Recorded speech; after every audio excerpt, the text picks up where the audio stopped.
upside. What's the upside? Yeah, one way or another. Hey. What's the upside? Great question. A crest deal. That's what the upside is. Okay. You know what? All right, we are jam-packed, as you There's can see, upside. as hour number 2 of Get Up begins right now. And I will begin with these words. Start spreading the news. The Knicks are rolling to the NBA Finals. They left no The Cavs in a closeout game. no floor balance. We missed shot here from Dean Wade. Now we're going the other way. Get back, You Janae. remember that song? She's a runner. She's a track star. This was a track meet, and it was one-sided. OG and Anunoby playing with force. Knicks had 13 fast break points in the first quarter alone. And then it's Brunson, and the rout was on. Allo, this was never a game. They went on a 20-0 run. That's Half Landry Shamet only missed one shot in the series. The biggest lead in the first half was 29 points. Cavaliers had 22 turnovers, and that's a big part of the reason why. It's Jose Alvarado. It's an 18-0 run. Here's the 20th of the points in the 20-0 run. 26 fast break points. Gotta be feeling good to take a Where's shot like Jerry that. Allen? Hello. Again, I'll say it again. Chilling. Box out's optional. He's watching like we were watching last night. Defense, no D in Cleveland. Now, Cavaliers just, what can you say? They let go of the rope in this game. It's Early in offense. kind of hard to blame them, I suppose, on some level. They were just getting destroyed. Towns had 19 and 14. Brunson, Anunoby. He was one of 6 Knicks in double figures. And one OG mixtape. was. By the way, listen to the crowd. MSG West. Oh, it's a Knick home game. And by the end of this game last night, it was a pure Knick home game. So much so they had the trophy celebration on the floor. The celebrity fans were there. The Knicks have won 11 straight. Jalen Brunson's the Eastern Conference Finals MVP. And after the game, he chatted with our Lisa Salters. So the Knicks leave nothing to chance. Closing series out. They beat Atlanta by 51, Philly by 30, and now Cleveland by 37 in the closeout games. Are the first team ever to win 3 series clinching games in a single playoff run by at least 20. In their case, each one was by at least 30. They won 11 straight in these playoffs. 5th team ever to do that. We're talking about legendary teams. Steph and KD with the Warriors, Duncan and Robinson with the Spurs, Kobe and Shaq, the Showtime Lakers. The Knicks joined that kind of company. And so Brian Windhorst, who's up with us from Cleveland this morning, I mean, what are the right first things to say? This city is going crazy, as you can imagine. These fans have waited a very long time to see this. But removing the emotion from it, what the Knicks have done in the past month, it's been basically exactly a month, has been historic. What are the right ways to put it in perspective? Yeah, it's one of the greatest, most dominant 11-game runs in the history of the league. Regular season, postseason, whatever you want to say. You beat opponents in the postseason. That's how you decide who wins the series. You break opponents in the postseason. But they've gotten their opponents to quit. In these closeout games, by the end of these series, after facing the Knicks for a run, they quit. They're done. They've done it, and they do it in the first quarter. All 3 of those closeout games, they've ended the game by the end of the first quarter. This is desperation time. You're in your closeout. This is about pride and all that stuff. They get them to quit. The Cavs stopped running, and they stopped jumping.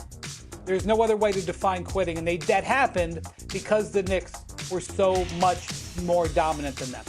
And it happened exactly that way in the previous series against the Sixers, and it happened exactly that way in the previous series against the Hawks. And you said something I kind of like this morning, because sometimes you don't pick the year picks you. The basketball gods are smiling on the New York Knicks right now. Giving them their best chance to win a championship in a long time. And the right thing to say, if you're a New York Knicks fan or if you're a New York player, is job not done. Yeah. I do not care about Atlanta. I do not care about Philly. I do not care about the Cavs. I do not care about what people think about the Eastern Conference if it's weak enough. I care that we're healthy and we're ready to go to battle. And our war paint is on our faces when we go to the NBA championship. And that was the demeanor that you saw from a championship contending team last night.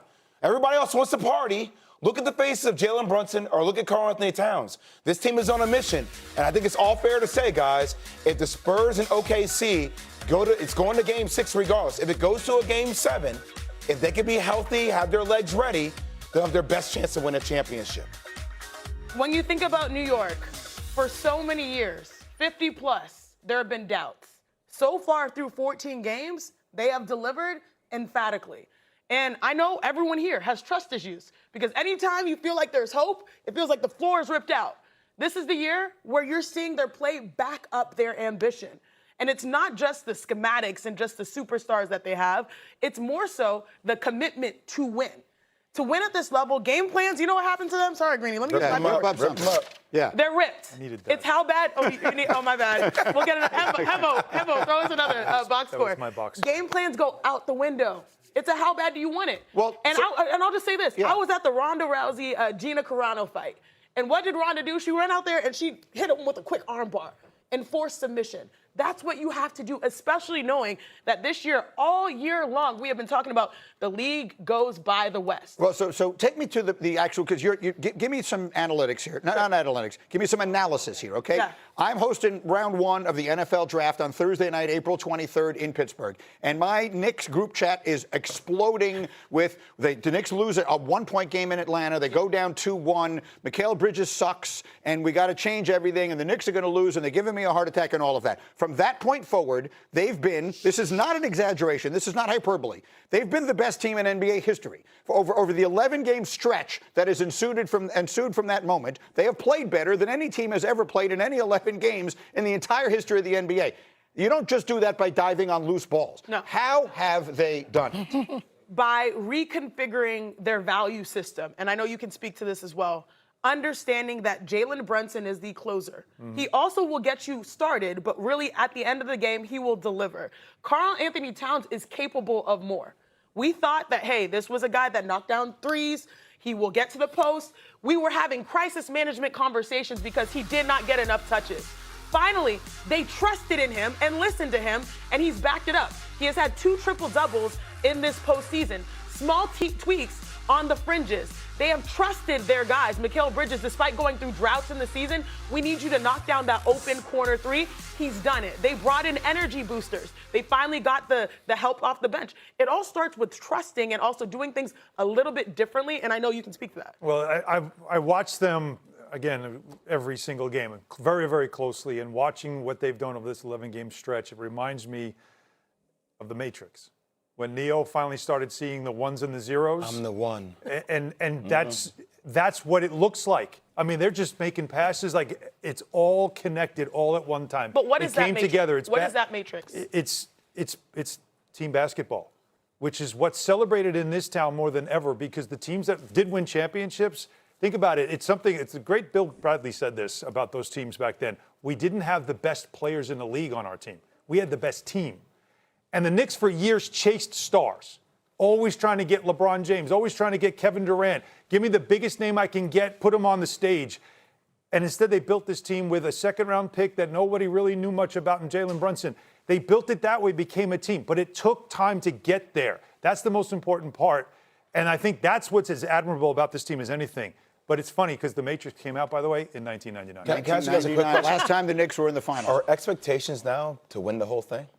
Why not? I know it's a simple question. Of course And they of are. course, for us former athletes, why not? No, but is it for fans, like Knicks fans, like now it's win it? It's very hard not to think that way. I mean, you haven't lost a game in over a month. You pointed it out. They've only played 8 games. They will have only played 8 games since their first round run. They will play a total of 4 games in a 22 or 23 day span.